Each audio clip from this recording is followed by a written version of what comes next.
Imagine this. You've been away from your family farm for years, and after the loss of your father, you finally return, hoping for peace and a chance to breathe again. You picture the crunch of gravel under your boots, the smell of cut hay, and the sight of the same old oak trees you climbed as a kid. That's what John Miller expected when he drove up the long dirt road to his father's farm. But instead of quiet fields and familiar silence, John's jaw dropped. His land looked like a construction zone. Heavy bulldozers rumbled across the fields where his father used to plant corn. Survey stakes were hammered into the soil like scars, each one marking territory that didn't belong to them. And right in the middle of the farm, stretching across the land like a scar, was a strip of fresh asphalt, the beginnings of something far worse than John could have imagined.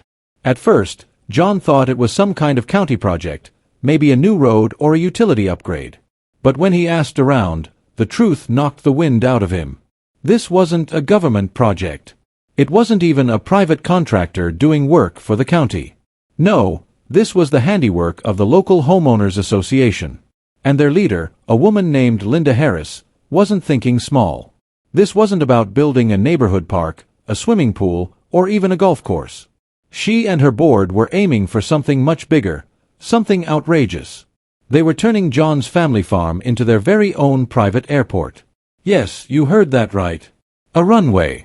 Linda had convinced the HOA that the community needed a modern touch, something that would make property values skyrocket and turn the neighborhood into a high-class destination. She pitched the idea of a private runway like it was a luxury resort feature. Imagine, she told them, being able to fly in and out of your neighborhood without the hassle of driving to the city airport. Imagine hosting air shows, weekend flights, and even leasing hangar space to wealthy outsiders. And the most insane part? People bought into it. Homeowners had already paid for hangar memberships. Flyers had been printed. Plans were being drawn up. And the HOA moved forward like they owned the place, treating John's land as nothing more than their personal canvas for ambition. But here's the kicker, they didn't even ask John's permission. John didn't waste a second. The moment he realized what was happening, he marched straight over to the construction site and confronted Linda Harris and her precious HOA board. His voice was steady, but the anger underneath was clear. He demanded answers. What are you doing on my land?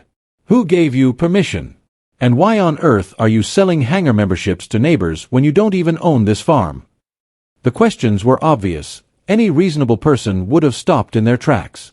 But Linda wasn't reasonable. She was arrogant. Instead of looking embarrassed or even nervous, she smirked. Her arms were crossed, her chin tilted just a little higher, and her tone dripped with condescension. She told John he didn't understand progress, as if the farm he grew up on was some outdated relic in her way. According to her, the HOA had bigger plans for the future of the community. Plans that, in her mind, John was simply too small-minded to appreciate. And just to twist the knife deeper, she laughed at his protests. She didn't take him seriously for even a second. Then came the threats. Linda warned him that if he didn't stop causing trouble, the HOA would hit him with fines and legal action. She acted as though John, the rightful landowner, was the intruder, while she and her board were the visionaries bravely dragging the neighborhood into a golden age. And the shocking part? The board had managed to pull the community into this delusion right along with them. Dozens of homeowners had already invested real money into the scheme. They had been promised everything: private hangars for their small planes, shorter commutes for business travelers, even flashy weekend air shows to draw in crowds and attention. The checks had already been written. The bank accounts had already been tapped. Linda and her board had turned a scam into a full-blown neighborhood project. But their arrogance didn't stop there. As John stood there, demanding respect and answers, Linda and her allies openly mocked him. They rolled their eyes, whispered behind their clipboards, and sneered at him like he was just a stubborn bumpkin. One of them even muttered under his breath that John was just a farmer who wouldn't stand in the way of progress. And that's where their biggest mistake began. Because John Miller wasn't just a farmer. He was the one man in America with the authority to bring their entire scheme crashing down. Here's where the story takes a turn so wild you'd think it came straight out of a movie. John Miller wasn't just some quiet farmer standing there in muddy boots, staring down an arrogant HOA president. He wasn't just the grieving son of a man who had loved this land. No, John Miller was the director of the Federal Aviation Administration. That's right. The very man Linda Harris and her board dismissed as just a farmer was actually one of the most powerful voices in aviation in the entire country. He oversaw air safety, flight regulations, and airport certifications. If anyone had the power to shut this ridiculous project down, it was him. And Linda had no idea she was threatening the one person she should have feared the most. But John wasn't impulsive. He didn't slam his badge on the table. He didn't raise his voice or reveal his identity in the heat of the moment. Instead, he did something much smarter. He stayed calm. He let Linda and her board keep talking, keep plotting, keep digging their own grave one arrogant word at a time. He knew the longer they went unchecked, the bigger the consequences would be when the truth came out. So John became a shadow in plain sight. To them, he was just the farmer fuming on the sidelines.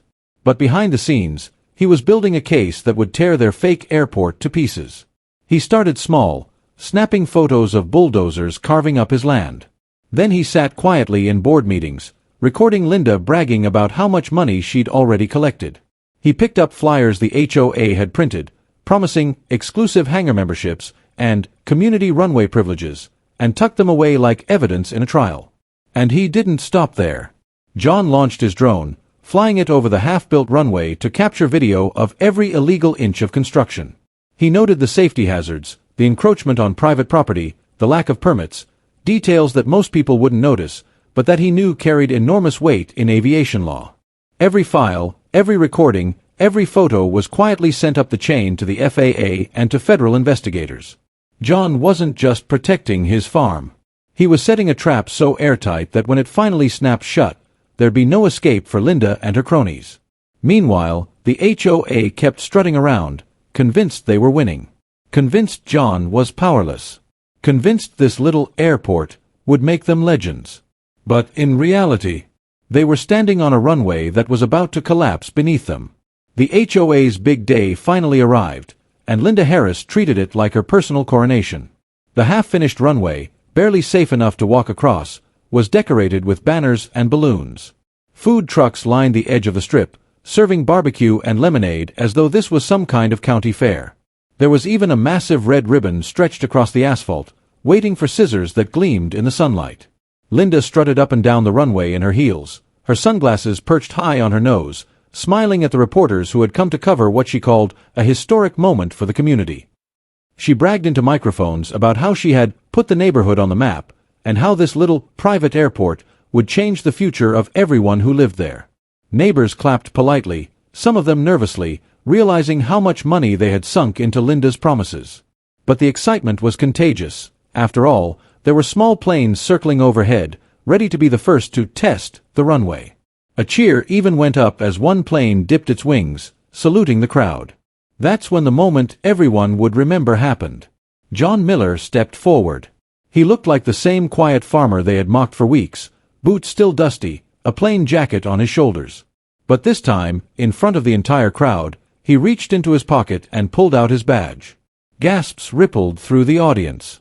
And with a steady, commanding voice, John introduced himself not as the farmer, but as the director of the Federal Aviation Administration. The cheers died instantly.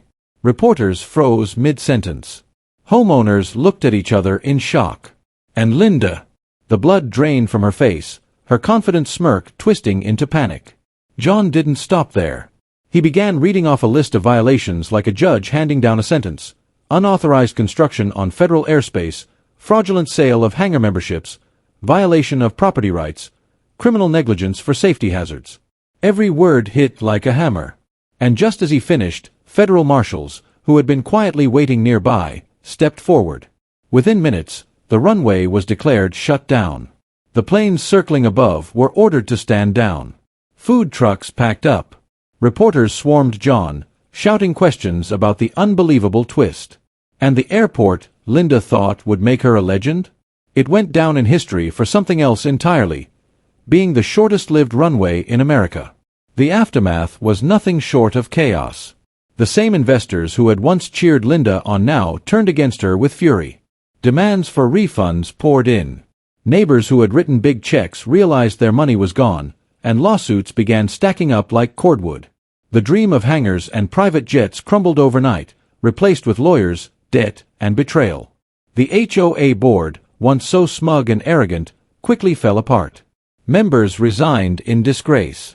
The community meetings, once full of bravado, now turned into shouting matches. Friendships fractured, and the neighborhood that Linda claimed she was elevating was left more divided than ever. And Linda herself? She wasn't just embarrassed, she was in serious trouble. Federal charges for fraud, trespassing, and reckless endangerment loomed over her like storm clouds. The same woman who mocked John for being just a farmer was suddenly facing the possibility of prison time. Meanwhile, John finally got the peace he had wanted from the beginning. The bulldozers disappeared. The survey stakes were pulled from the soil. The half-paved runway, once a symbol of arrogance, was ripped up and cleared away. For the first time in months, John stood on his family farm and heard nothing but the wind moving through the fields. But the story didn't just end there. Word of the fiasco spread fast. News outlets called it the fastest airport shutdown in U.S. history. Aviation blogs nicknamed it the runway that never was. And across the country, homeowners living under difficult HOAs passed the story around like a legend, a reminder that power and greed don't always win. Because at its heart, this wasn't just about one farm. It was about what happens when arrogance collides with reality, when greed runs headfirst into the law, and when you underestimate the wrong neighbor. And in this case, that neighbor wasn't just a farmer. He was the man who ran the FAA, the one man with the power to ground Linda's dreams permanently. For John Miller, it was the perfect revenge. For everyone else, it was the ultimate lesson. Never gamble your empire on the assumption that the quiet man next door is powerless. Imagine coming home to your family farm, only to find bulldozers tearing it apart, and an HOA paving a runway right through your land. They laughed at the owner, mocked him as just a farmer, and sold fake memberships for their private airport. What they didn't know, that farmer was actually the director of the FAA, the one man in America with the power to shut them down for good.